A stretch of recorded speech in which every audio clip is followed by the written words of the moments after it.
This is just a sample of the audiobook. To get the complete audiobook, access the link posted in the first comment. The fire exploded in my face.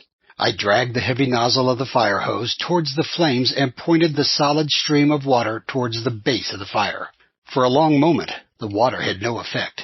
Then, as the sweat poured down my face, inside the stifling oxygen-breathing apparatus, the flames flickered, seemed to sputter as the water continued to pour over them, and suddenly died, changing to a heavy blanket of steam, choking and hot, filling the tiny space.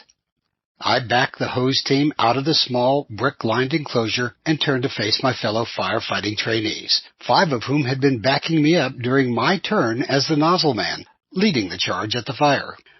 We breathed a collective sigh of relief and pulled off our masks.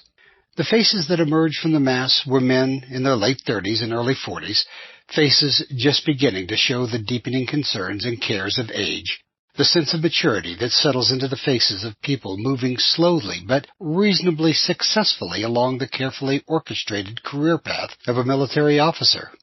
And each face showed the characteristic lines around the eyes common to sailors who spend long hours staring at the distant horizon at sea. Each face belonged to a man who was going to command a U.S. Navy ship. 3 friends in particular were manning the hose with me that day. Each, I suspected, would go far in this Navy, probably a good deal further than me. In my case, the ship was a destroyer, the USS Barry, a new Arleigh Burke-class warship carrying a complex Aegis combat system and a crew of 340 men. This is my journal, begun that day after finishing firefighting class, designed to provide a periodic account of what is currently scheduled to be a 2-year tour of duty in command of a warship, beginning on October 21st, 1993, and scheduled through 2 years to roughly the fall of 1995.